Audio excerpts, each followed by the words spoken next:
Hello everyone, my name is Yuxin. Yes, that is right. On October 20th, 2025, Iris Sheh Yuxin flew into Kuala Lumpur. She is 31 years old, Taiwanese, and has built a following of around 550,000 people on Instagram alone. To most of them, she was simply Iris, one of the most recognizable internet celebrities to come out of Taiwan in recent years. The trip was supposed to be straightforward, a video shoot, a collaboration with a musician she had already worked with before, a few days in Malaysia, then home. But 2 days later, on October 22nd, Iris was dead. She was found unresponsive in the bathroom of a 5-star hotel in Kuala Lumpur. She was found without any clothes on and lying in an empty bathtub, with no visible injuries. Malaysian police opened a sudden death investigation. At first, doctors suspected a heart issue. Nothing immediately pointed to foul play. But as investigators pulled the scene apart, the room, the timeline, what was found inside, that picture changed. 2 weeks after Iris died, police reclassified her case as murder. The man they wanted to speak to was Malaysian Chinese rapper and filmmaker Namewee.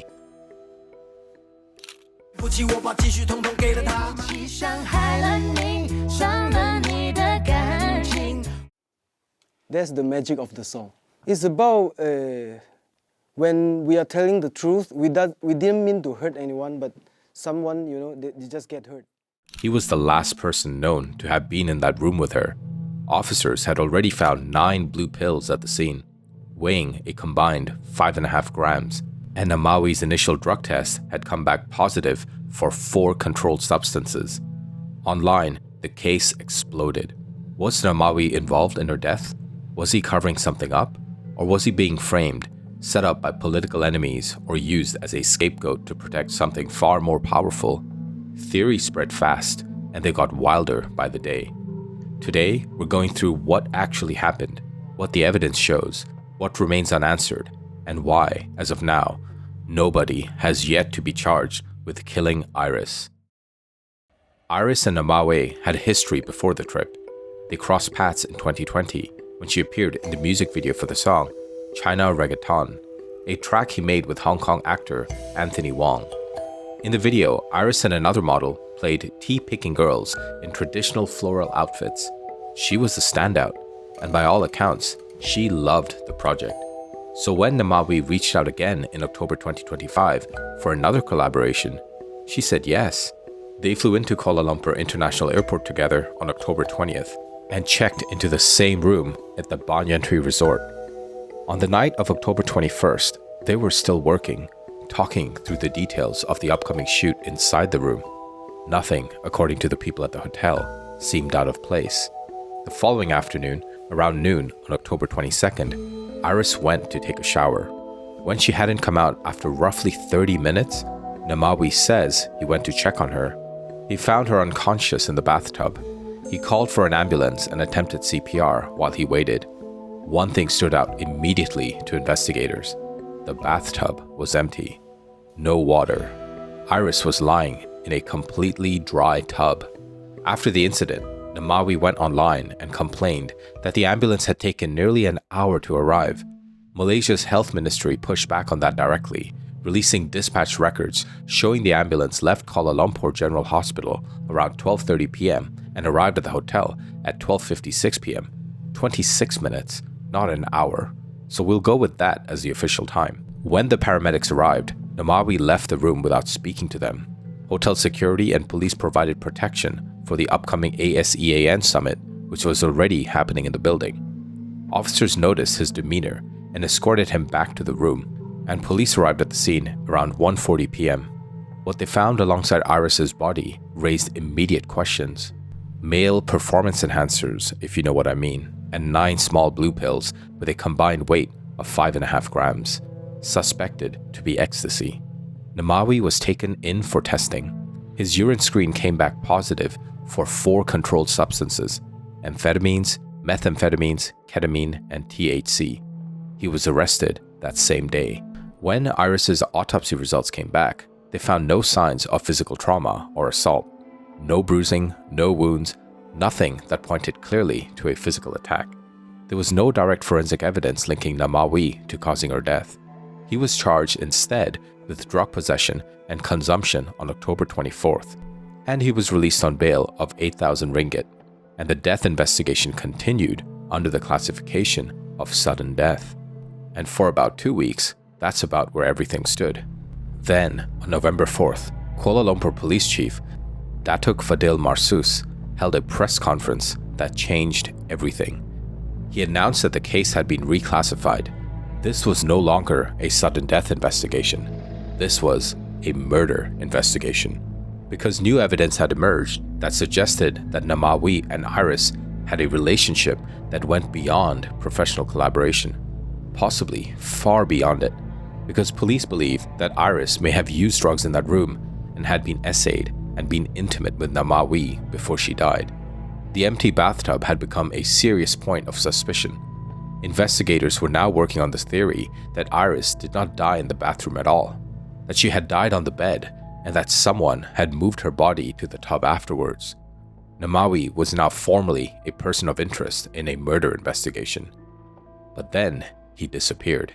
His Taiwanese agent could not find him, his phone went quiet, and online, the speculation took off immediately. Some people were convinced that he'd fled to Taiwan. Others suggested Thailand. One Taoyuan city council named Huang Jingping suggested, with apparent seriousness, that Namewee could have swum from Johor Bahru across to Singapore in just 2 minutes. His own agent said he had no idea whether he could even swim. But amongst all this crazy speculation, the disappearance only lasted less than 24 hours, because early on the morning of November 5th, Namewee walked into Kuala Lumpur Police Station headquarters with his lawyer. But before going in, he posted on social media saying he would cooperate fully and he wanted to provide answers to the public and to Iris's family. He pointed out that he had complied with several previous arrest warrants throughout his career. What an interesting thing to say. 7 previous arrest warrants? We'll be explaining that soon. You see, Namewee was born Meng Chee in 1983 in Mawar, a small town in southern Malaysia, to a family of Hainese Chinese descent. Hello, 我的名字叫黄明志. In 2002, he moved to Taiwan to study communications at Ming Chuan University, but he was broke, living in a metal shed, working whatever jobs he could find.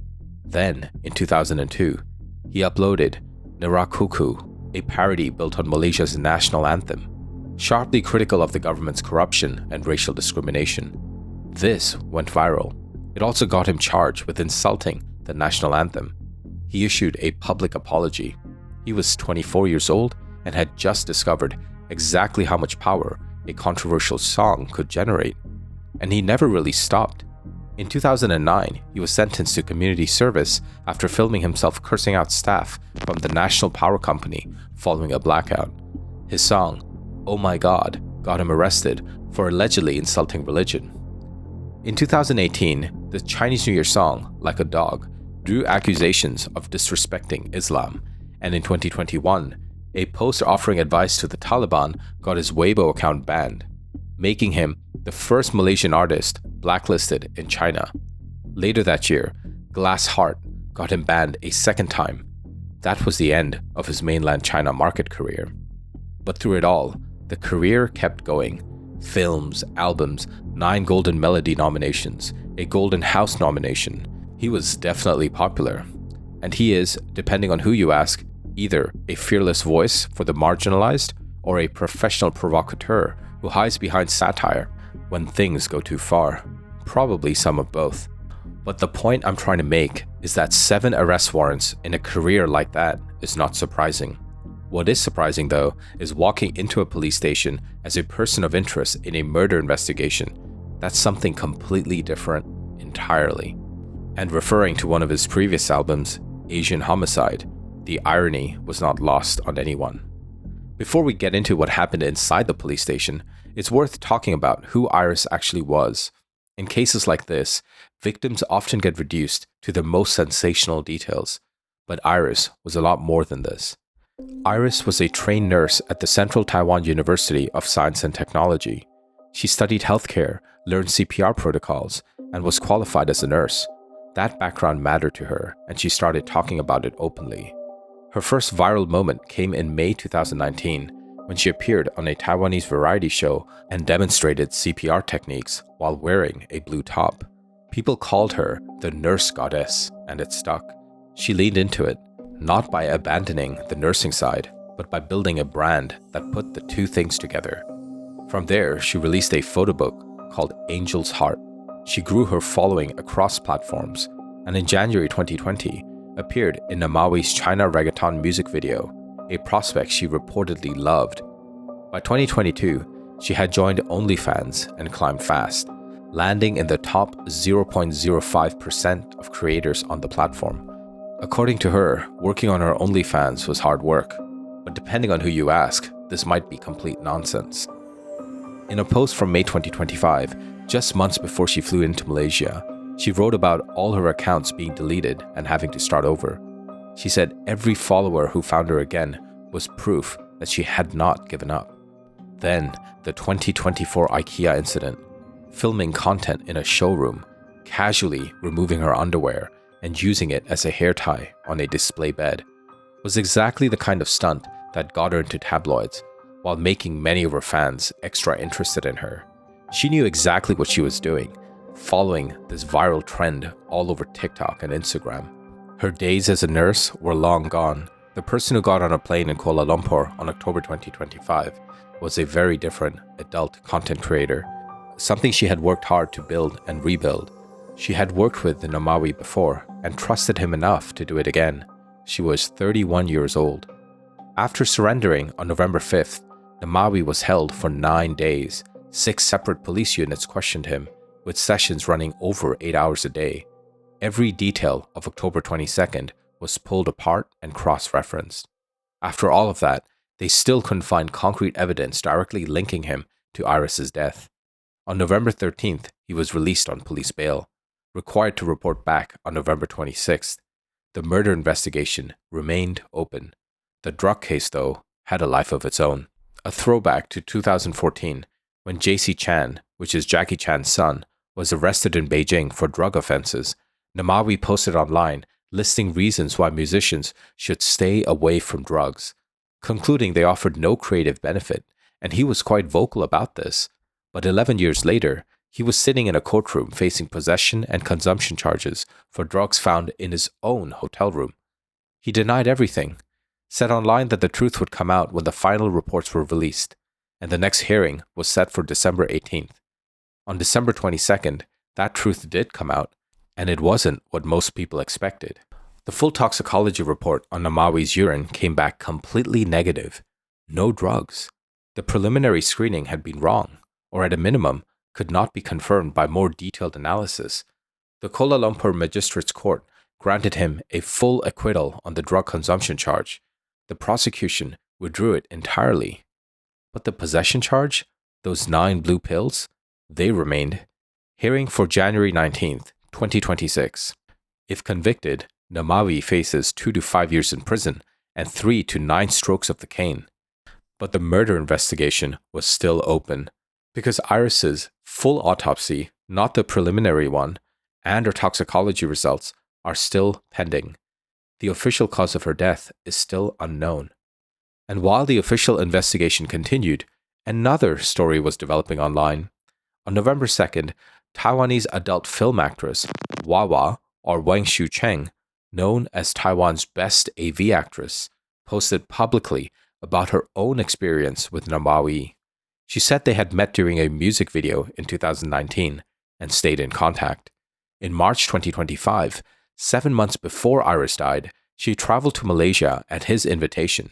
He covered her flights, hotel, and transport. They spent several nights together.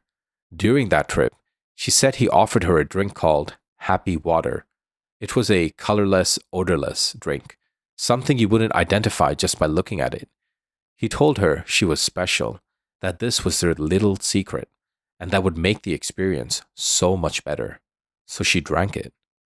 But what followed was terrifying. Days of insomnia, no appetite, a deep sense that something was wrong with her body that she couldn't name. She felt lucky to have walked away. After Iris died, she said she began to understand what had happened differently. She wasn't special. She was just one of the many girls who hadn't died. Wu's account has not been verified by the police. She is making allegations, not presenting evidence. But her story gave shape to a theory that had already been forming. The theory is this: Iris, who had no known history of drug use, was given something in that hotel room, possibly without fully understanding what it was. The substance found at the scene suggested a cocktail of stimulants and dissociatives. For someone with no tolerance to these drugs, that combination is specifically dangerous. Stimulants push the heart rate and blood pressure hard. Ketamine simultaneously interferes with breathing and disrupts cardiac rhythm. For someone who has never used these substances, that can tip the body past the point of recovery. Sudden collapse, no visible marks behind. The theory suggests that when Iris lost consciousness, Namewee panicked and moved her from the bed to the bathtub. A confused attempt to create distance from what had just happened. But in his haste, he forgot to run the water. By the time he called for help, it was already too late. And there was one more detail worth noting. Namewee claimed the ambulance took almost an hour, but as you know, the records show 26 minutes. Research into stimulant effects suggests that methamphetamine can significantly distort time perception, making minutes feel far longer. If he was under the influence when Iris collapsed, his experience of those 26 minutes could genuinely have felt like an hour. But this still doesn't prove anything. However, it fits a theory worth researching. Now, this is just a theory. The official cause of her death has still not been confirmed. Nothing Wu Yuchen said has been tested in court, and Namewee has consistently denied all of it. But it is a theory that most closely follows the shape of what we actually know. But you know, not everyone is satisfied with this theory. Some people believe there's a bigger story at play. Here are some of them. The first theory is that Namewee has been procuring attractive influencers for high-ranking officials at the ASEAN summit. The hotel was being used for summit preparations. Something went wrong and Iris died, and Namewee was now taking the fall to protect people above him. This summit doesn't officially begin until October 26th, 4 days after Iris died. The hotel was in the preparation phase and not packed with officials. And beyond the timing, think about who Namewee is. He has spent his entire career picking fights with authority. The idea that a powerful official would trust the most outspoken provocateur in Malaysia for entertainment to quietly procure women for them is hard to take seriously. But the friends of Iris pushed back on this. They believed that she was financially stable. However, like that's ever stopped anyone, people who have money often want more money, right? Then the second theory was that the Malaysian government had set up the whole thing. Iris's body planted in the room, drugs placed there by agents to frame Namewee as a political critic. The problem is that Namewee's sharpest political work targeted the Barisan National Government, which lost power in 2018. The current government had faced far less criticism from him, and the record showed significantly fewer police actions against him under their watch. He also told police that he and Iris had discussed work before the night she died. She was alive. The body planting theory collapses the moment you look at the timeline. The third theory was blackmail. After his release, Namewee mentioned online that he and people around him had received blackmail attempts. Some people ran with this as the explanation for everything. But the issue is simple. He never filed a police report about it. He raised it publicly and it went nowhere. Beyond these three, wilder theories keep multiplying, but none of them change the fact that a 31-year-old woman died in that hotel room and nobody has been charged. However, because of this incident, real consequences were landing in Namewee's life. He was dropped from the Kinmen New Year's Eve 2026 event. Taipei's Department of Information and Tourism removed his promotional videos. Sponsors went quiet. Projects disappeared. This was not a situation he could manage with an apology post. The playbook he had used for the last 2 decades wasn't going to work here. Some of the criticism had nothing to do with guilt or innocence. And while he remained under investigation for Iris's death, he managed to release a demo of a new song. 5 days after her death, he was reportedly trying to contact a DJ for a meetup. For many people, that kind of behavior was simply incomprehensible. But his supporters saw it differently. They argued that an innocent man shouldn't have to perform grief or demand, and that carrying on with his life was a statement in itself. On January 2nd, 2026, Namewee released a Chinese New Year single called Type C Malaysia, a celebration of Malaysian Chinese dialects. It racked up more than 2.5 million views within days. But behind the scenes, the damage was real.